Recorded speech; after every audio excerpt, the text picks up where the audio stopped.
Hey now, just had y'all a little undivided attention for a minute. Just want to share a little something with you. Let me tell y'all a little something about how God spin the block. I'll be speaking to you from it on the book of Ezekiel, chapter 9, and verses 1 through 11.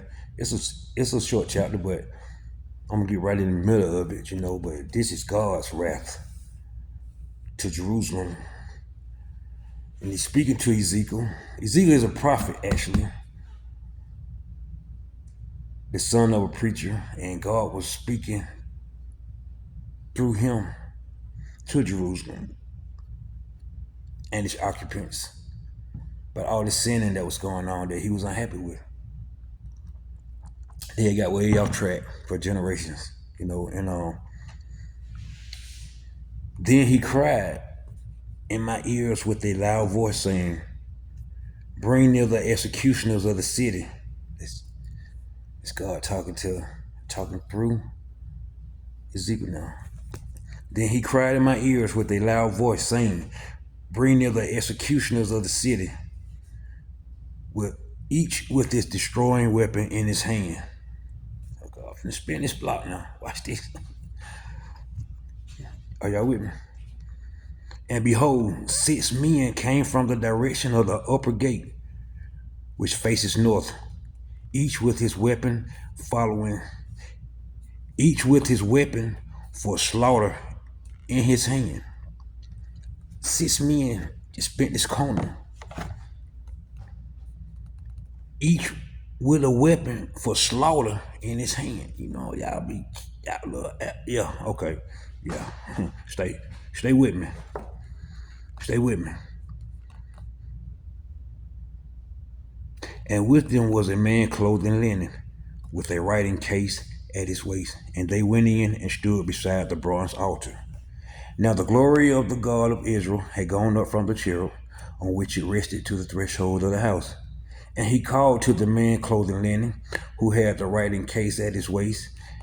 And the Lord said to him, "Pass through the city, through Jerusalem, and put a mark on the foreheads of the men who sigh and groan over all the abominations that are committed in it."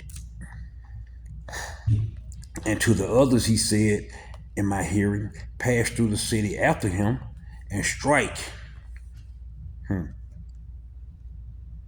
He's saying to the 6 men. And to the others he said in my hearing, Ezekiel listening to him tell them, "Pass through the city after Ezekiel and strike.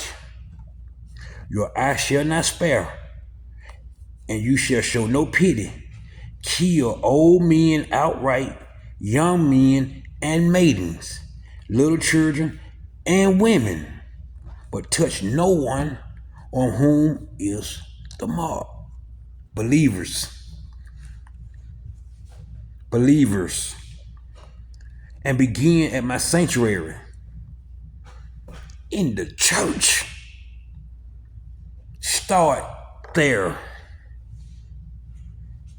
So they began with the elders who were before the house. Then he said to them, "Defile the house and fill the courts with the slain. Go out." So they went out and struck in the city. Yeah. Slayed everything. But they say, whacked them. Whacked everything and everybody that didn't have that mark. Not the mark of the beast, but who wasn't a believer. Who wasn't a believer. Man, you got whacked from the old to the young. So they went out and struck in the city.